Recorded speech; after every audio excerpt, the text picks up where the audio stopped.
My name is Henry Davis. I'm founder and CEO of Arfa.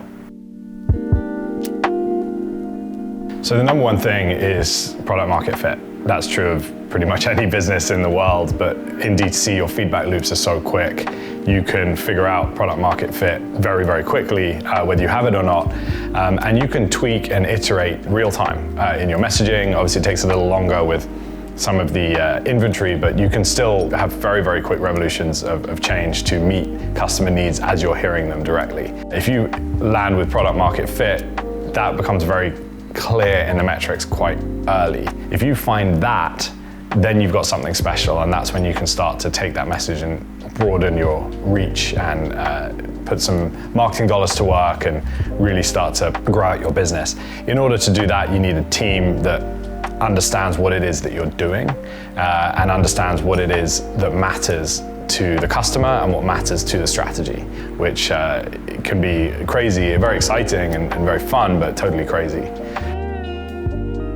So the three things that I always used to immediately look at as an investor and continue to look at as an operator and run the business by, firstly, net revenue. It seems obvious, it isn't. What is net revenue? How are you measuring it? How is it trending? How does seasonality affect it? What are the drivers of it? All of those things really matter, just to give you a baseline understanding of what it is you're dealing with. Secondly, unit economics. Anyone can grow a business if they spend enough money. And with money so readily available in the venture-backed world at the moment, that is happening quite a lot. And strong growth can definitely paper over a lot of cracks in fundamental model. For me, unit economics are absolutely key.